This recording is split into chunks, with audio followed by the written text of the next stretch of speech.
Semoga baik dan tetap semangat ya.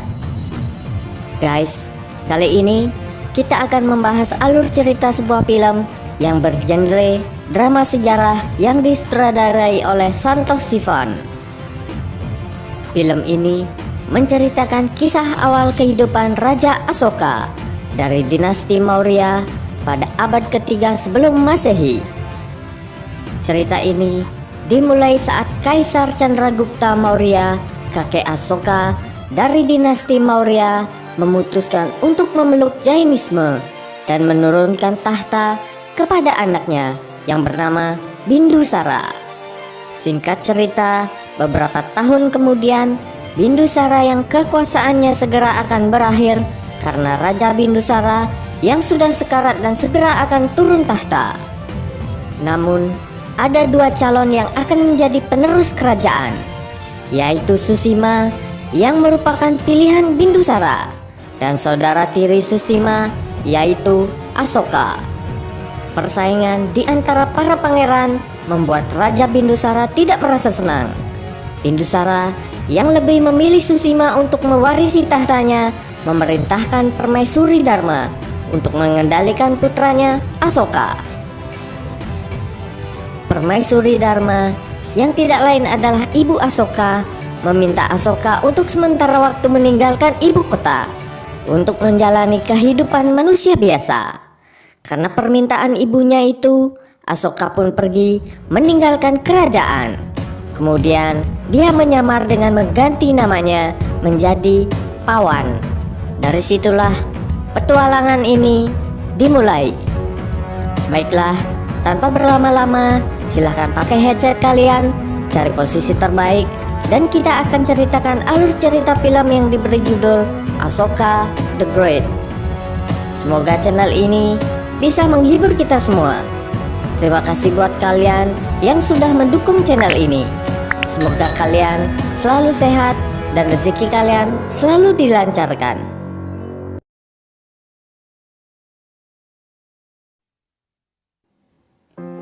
Raja Chandragupta Maurya menghampiri Asoka Maurya yang masih kecil pada saat itu. Asoka memegang pedang mematikan milik kakeknya itu. Chandragupta lalu menjelaskan kepada Asoka bahwa pedang tersebut merupakan pedang yang haus akan darah, yang tidak mengenal teman maupun lawan. Chandragupta lalu membuang pedang tersebut ke sungai. Tanpa sepengetahuan orang lain, Asoka kecil mengambil pedang itu dari sungai. Rupanya, apa yang dikatakan oleh kakeknya itu benar adanya, bahwa pedang itu haus akan darah. Pedang yang dimainkan oleh Asoka tiba-tiba terlepas dari genggamannya dan membunuh anak burung yang ada di sarangnya. Asoka pun merasa sangat sedih akan hal itu. Usai Raja Chandragupta turun tahta, anaknya yang bernama Bindusara memperluas kekuasaan kerajaan Magadha. Singkat cerita, beberapa tahun kemudian, Bindusara yang kekuasaannya segera akan berakhir dan segera akan turun dari tahta kerajaan. Namun, ada dua calon yang akan menjadi penerus kerajaan itu, yaitu Susima yang merupakan pilihan Bindusara dan saudara tirinya Susima yaitu Asoka. Dengan kemampuannya, Asoka yang ditugaskan untuk berperang memenangkan pertempuran di Tatsila dan dia kembali ke istana. Rupanya kemenangan itu di luar dugaan Susima yang berharap Asoka akan kalah dan terbunuh di pertempuran itu. Dan itu adalah percobaan pembunuhan terhadap Asoka yang ke-11 kalinya oleh Susima. Susima tidak menyerah untuk tetap berusaha menyingkirkan Asoka. Suatu hari, ketika Asoka sedang mandi di kuil, anak buah Susima berusaha membunuh Asoka. Namun, Asoka dapat menaklukkannya.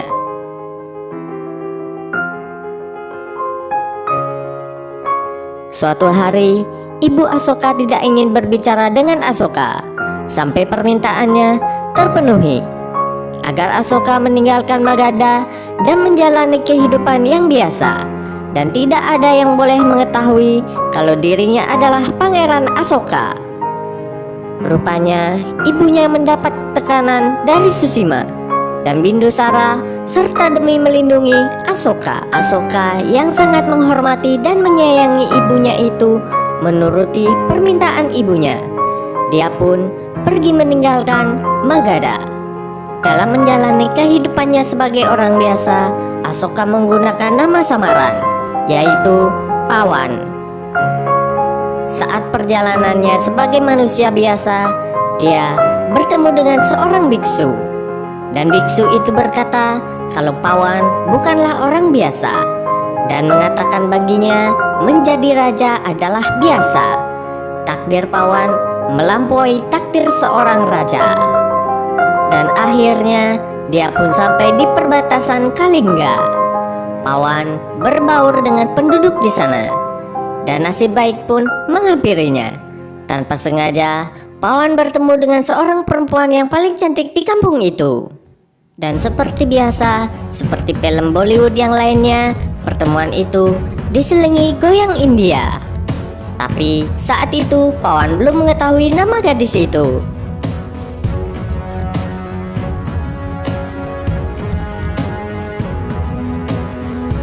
Di tempat itu, Pawan bekerja sebagai pemerah susu. Dan seorang gadis yang memakai cadar putih datang terburu-buru. Rupanya dia sedang dikejar beberapa orang. Orang-orang yang mengejar gadis itu berteriak sambil memanggil nama gadis itu. Ternyata gadis itu adalah gadis yang ditemui oleh Pawan sehari sebelumnya. Dan dia bernama Putri Kaurwaki, seorang putri dari kerajaan Kalingga. Dia melarikan diri dari kejaran dengan melompat ke sungai, yang akhirnya ditolong oleh Pawan. Rupanya Putri Kaurwaki dan Pangeran Arya saat itu sedang melarikan diri dari kerajaan Kalingga. Saat Pawan menolong Kaurwaki, tiba-tiba Bima datang dan memukul Pawan dengan kayu, sampai akhirnya Pawan tidak sadarkan diri. Bima adalah salah satu jenderal dari Kalingga yang bertugas melindungi Putri Kaurwaki dan Pangeran Arya, sang pewaris tahta, yang saat itu masih kecil. Rupanya Raja dan Ratu Kalingga yang merupakan ayah dan ibu Pangeran Arya telah dibunuh, dan Arya serta Kaurwaki dan Bima melarikan diri dari kerajaan itu. Kemudian untuk menemukan pangeran yang telah hilang dari kerajaan Kalingga, Perdana Menteri membuat pengumuman bagi siapa saja yang menemukan Pangeran Arya dan Putri Kaurwaki akan diberikan imbalan 100 keping emas. Dan itulah alasan Jenderal Bima memukul Pawan.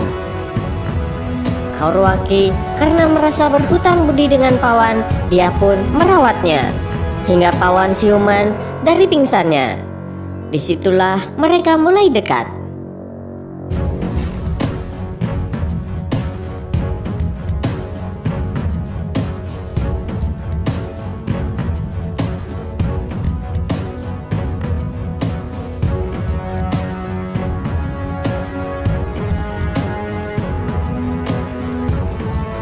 Di lain hari, Arya dan Kaurwaki dihadang oleh beberapa pria yang ingin membunuh mereka. Pawan pun datang dan melindungi mereka berdua dan berhasil membunuh beberapa dari penyerang itu. Saat itu, Arya, Kaurwaki, dan Bima dalam perjalanan menuju Kalingga. Pawan ikut dengan mereka. Mungkin inilah yang disebut sambil menyelam minum air. Kaurwaki yang melihat kemampuan Pawan tertarik untuk belajar cara menggunakan pedang, dan Pawan pun mengajarkannya untuk menggunakan pedang.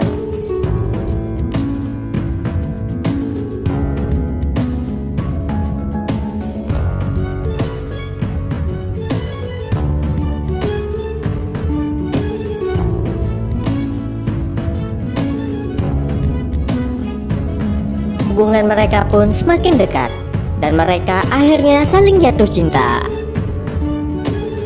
Suatu hari, seorang prajurit diutus oleh Ibu Asoka untuk menyampaikan pesan kepada Asoka bahwa dirinya sedang sakit. Asoka meminta izin kepada Kaurwaki dan Pangeran Arya untuk menemui ibunya. Dengan berat hati, mereka pun akhirnya berpisah. Asoka pun kembali ke istana, dan dia bertemu dengan ibunya yang ternyata dalam keadaan sehat. Ternyata Asoka telah dibohongi oleh ibunya yang merindukan dirinya untuk kembali ke istana. Asoka juga menemui sang Raja Bindusara. Sepertinya Bindusara kurang menyukai kehadiran Asoka kembali ke istana. Kemudian Asoka diberikan tugas untuk mengatasi pemberontak di Ujjaini. Di tempat yang berbeda, Kaurwaki dan Pangeran Arya kembali menghadapi percobaan pembunuhan oleh beberapa pria bersenjata. Saat itu, Kaurwaki yang sudah berlatih pedang mampu mengatasi hal itu. Namun, ada seorang wanita dan anak kecil yang seumuran Pangeran Arya bersedia mengorbankan diri mereka dengan mengaku sebagai putri Kaurwaki dan Pangeran Arya dengan menggunakan kalung Pangeran Arya. Dan akhirnya mereka pun dihabisi dan rumah mereka dibakar. Sementara putri Kaurwaki dan Pangeran Arya berhasil meloloskan diri sambil menyaksikan hal kejam itu. Asoka yang kembali dari medan pertempuran kembali mencari kekasih hatinya, Kaurwaki dan Pangeran Arya. Dia menemui Jenderal Bima yang saat itu masih terluka dan menanyakan di mana Kaurwaki dan Arya. Bima menunjukkan kalung Arya kepada Asoka dan menunjukkan abu mereka yang dikira sudah terbunuh dan terbakar. Saat itu Asoka menangis dan menyesali hal yang telah terjadi. Dia pun mencoba membunuh dirinya, tetapi seorang teman yang bernama Virat yang dulu dikenalnya saat menjadi pawan menghentikan niatnya itu. Akhirnya Virat pun tahu bahwa pawan yang dikenalnya itu adalah Pangeran Asoka. Virat mengatakan dirinya akan selalu menemani Asoka dalam setiap perang dan kemenangan. Sementara itu, Kaurwaki dan Arya yang ternyata masih hidup dikurung oleh Bima dan dia melarangnya untuk menemui Asoka. Setelah berhasil keluar dari kurungan, Kaurwaki pun pergi mencari Asoka yang dikenalnya sebagai pawan, kekasih hatinya. Singkat cerita, Asoka kembali ke Ujjaini. Setelah mengalami beberapa pertempuran, dia pun menderita luka dan demam. Kemudian dirawat di biara Buddha oleh Devi, yang saat itu Devi juga melangsungkan pernikahannya di tempat itu. Di hari pernikahannya, Devi lupa memberikan obat kepada Asoka dan dia pun pergi menemui Asoka. Pada saat menemui Asoka, salah seorang anak buah Susima berusaha untuk membunuh Asoka. Namun Devi menyelamatkan nyawa Asoka dengan membunuh orang itu. Asoka membawa Devi dengan tangan berlumuran darah, sehingga membuat calon pengantin pria membatalkan pernikahannya dengan Devi. Devi dan keluarganya tentu saja merasa terpukul dan terhina atas kejadian itu. Atas kejadian itu, Asoka yang telah merasa berhutang nyawa dengan Devi merasa bertanggung jawab dan menikahi Devi di hari itu juga. Di malam pernikahan mereka, Devi mengetahui bahwa Asoka belum bisa mencintainya karena hati Asoka telah mati bersama Kaurwaki. Hari-hari pun berlalu. Asoka dan Devi kembali ke Magadha untuk menemui raja. Tapi Raja Bindusara tidak mau menemui mereka dan mengatakan agar Asoka sebaiknya kembali ke Ujjaini. Sementara itu, Pangeran Arya dan Kaurwaki tiba di istana Kalingga dan disambut oleh seluruh rakyat Kalingga. Tetapi Kaurwaki tetap menunggu pawan meskipun dia sudah berada di istananya. Di Magadha, Raja Bindusara yang sedang sekarat ditemui Susima. Dia mengatakan siap menjadi raja yang hebat. Tetapi ada kabar yang mengatakan bahwa Devi sedang hamil dan akan melahirkan keturunan, sedangkan Susima tidak bisa memiliki keturunan. Hal itu membuat Susima semakin membenci Asoka. Akhirnya dia mengutus seseorang untuk membunuh Devi dan bayi yang dikandungnya. Namun ibu Asoka justru menjadi korban setelah berusaha untuk menyelamatkan Devi. Asoka pun menjadi sangat marah. Dia pun akhirnya membunuh Susima dan saudaranya, kecuali Sugatra yang kabur meminta perlindungan di kerajaan Kalingga.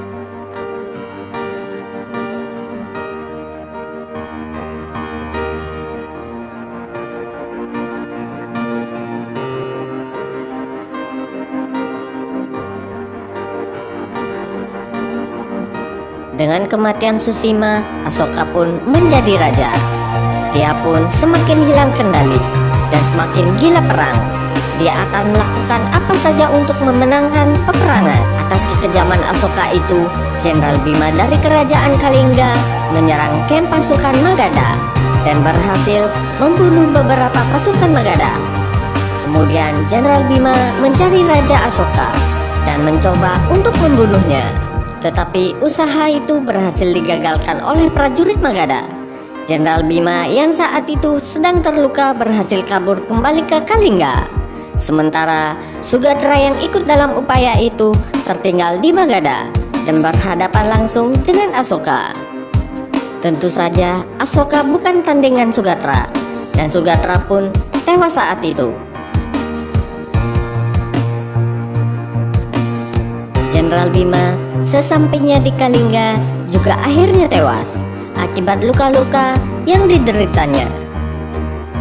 Kematian Jenderal Bima membuat api perjuangan rakyat Kalingga semakin berkobar.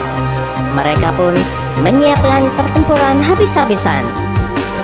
Sementara itu, Asoka yang terbakar api amarah setelah percobaan pembunuhan terhadap dirinya gagal, dia pun akan menyerang Kalingga.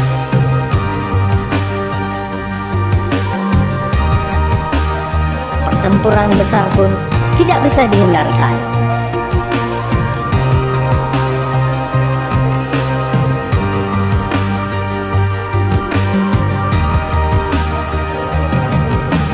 Kaurwaki menjadi pemimpin perang menggantikan Bima.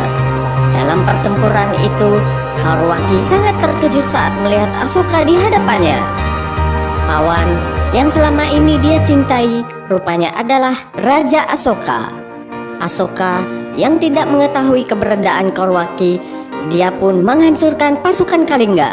Malam harinya, setelah Asoka merasa telah memenangkan peperangan, dia pun bertemu dengan kudanya, yang merupakan kuda yang diberikan untuk Kaurwaki.